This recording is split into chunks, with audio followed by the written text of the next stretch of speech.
Hey everyone, it's me, Crystal. So as you'll know, I'm all fond of cooking and stuff. No, my husband's going to go away pretty shortly. He's deploying again.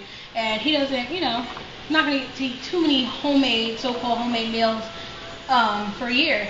So I've been cooking a little more than I normally do lately, and I've been experimenting around for him so he can have some, different stuff. So today I'm going to do a sweet and sour pork. I'm going to have to break this video up because it's really embarrassing when your memory card goes and I'm too lazy to go find my other ones. So pretty much I'm going to put the recipe on the video. I'm not going to go into detail about how, everything you need, but I'll give you the basic breakdown. You're going to need your cornstarch. You're going to need some minced garlic, pineapple chunks, green onion, egg white,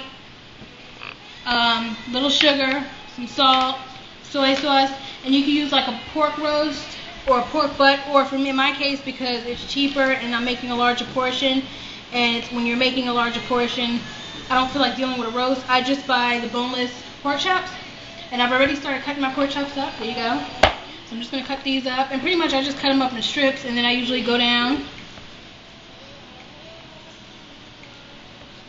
like that, and then I put them in my bowl. There you go. I'm trying to throw them in there a little individually because they tend to get stuck together. Alright, so that's that. Alright, so what we're going to do next is we're going to take our pork. Here you go. Now you can look at me. What's really hard for me is that I love to season my food. I think all meat should be seasoned first, regardless of what the recipe says. I think that all meat has a base seasoning. But it's really hot, y'all, so forgive the fatness. I'm trying. But I'm going to, for once, do what a recipe says, because I always do my own thing anyway, and actually just stick with what it says. So in this recipe right now, you're going to marinate your meat. You're going to do the egg white first. And I always have trouble with egg whites, so this is going to be a challenge for me, so y'all going to laugh at me. I can never get an egg white to come out. I have to actually literally let it drip all over my hand, but my hands are clean, so that's a plus. Okay. There we go.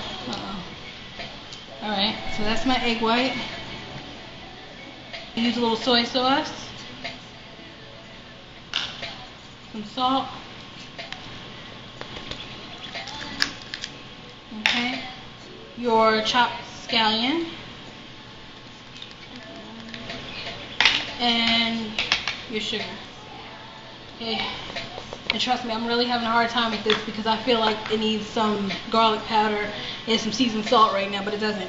Next thing you're going to do is just take your hands, and as long as you keep your hands clean, which I'm a big fan of in the kitchen, you're just going to mix this up, and I'm going to put this in the fridge for about an hour, let it marinate, and I will be back and show you what happens next. Hey everyone, so I'm back. So we marinated our meat for 45 minutes to an hour, put it in the fridge, and basically all you have to do is cover it with plastic wrap, so that's your meat.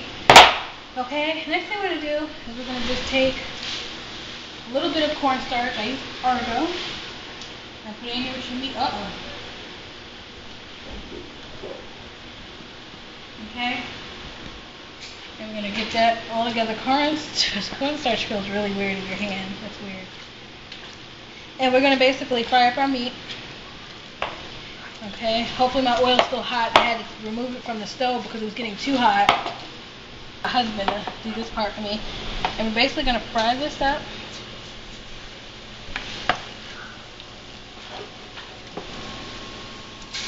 I'm sticking now. See, I don't do oil. That's why I oven fry my chicken, y'all. Alright, so what I'm going to do is I'm going to fry this up, and I will be back. Now we're going to do our chopped vegetables. I have some chopped green pepper, some white onions, and some green onions. Okay? So I'm just going to saute those. I'm sauteing them in olive oil. Bertolli. Oh, shit, son. Once again, that wasn't made for TV. I already put the cornstarch up, but I fried them in Argo, and I already showed you how to marinate them or whatever. So right now, okay, we had some technical difficulties. I overheated my oil a little too much, but anyway, we're going to saute our vegetables. That's going to be a blooper. And as I've told you, I don't deal well with oil, but right now we're going to saute our vegetables. Like I said, we have some green onions, white onions, and green peppers. Okay.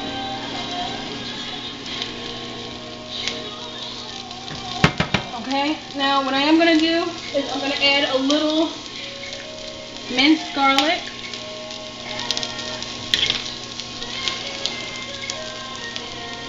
You know, let's just turn this eye on because that's a little too hot. And I'm going to add the minced garlic. Just about a little teaspoonful. Okay. See, I couldn't help. The recipe doesn't call for that, but I feel like it needs it. Okay. And we're going to let that saute, and the way you know it's done is when it softens up. I'm going to add a little kosher salt. As I told you, I don't cook with iodized salt. I cook with kosher. And then once again, y'all know I eyeball everything.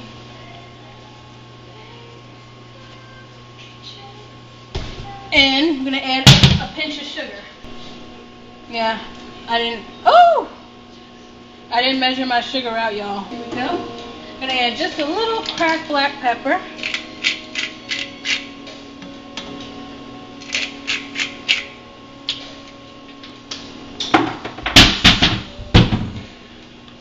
And we're just going to saute this until it gets soft. So when it's soft and ready, I will come back and I will show you what happens next. Okay? So the next part of the recipe calls for 1 can of undrained pineapple. Now normally if I had gotten the half a can, that's a little bit half smaller than this, I would have done the whole can. But for now, I'm just going to add only a few pineapples because I'm not too big. My husband and them like it. I'm not too big on the pineapples. I like a few for the flavor. Okay, so we're going to add a few. We're almost done. I know it's a lot of steps, but trust me, it is very well worth it. Okay, so we're going to add that. The next thing we're going to do, and once again I'm going to put the directions at the end, is before I started I made a mixture basically using 1/4 teaspoon of soy sauce, little dab of ketchup, some garlic, minced garlic, a cup of water, and I actually used a little bit of sweet and sour sauce and also some cornstarch in here. But I eyeballed mine, and we're going to dump this. We're going to dump our meat into our mixture of this first, and then we're going to dump our sauce. So that's what we're going to do. You mix that in first and just get that settled in there nice and neat and tough. Now I'm just going to take and I'm going to dump my sauce in here. And the white stuff that you see in the sauce, don't be alarmed by that. That is nothing but cornstarch. And the reason why I put that in there is because cornstarch is a thickening agent. And this is going to thicken up into a nice sauce. And I know right now maybe some people are like, but I promise you, it's going to be good. And if you want, I know me, I'm apt to take and probably put some more pepper or something on top of here, but you really don't have to. Just let this simmer for about 20 minutes, 15 to 20 minutes. It's going to come together. Just a note that cornstarch is more of a thickener than flour is, and it's prone to thicken quicker, so you really need to keep an eye on your food. I'm going to plate this, and I'm going to show you the end result. So, stay tuned. Alright everybody, so we're back and our sweet and sour pork is done, and you see how it thickened up? It's thick, it's not really liquidy. And I'm going to plate it. Yum yum yum yum yum yum yum. Yum yum yum yum yum yum yum. Look at that, y'all. Okay, let me get a fork. So guys, the camera cut off, memory went out, but here's me taking the infamous Rachel Red. You want to make sure you get a little bit of everything, although I don't feel like doing all that.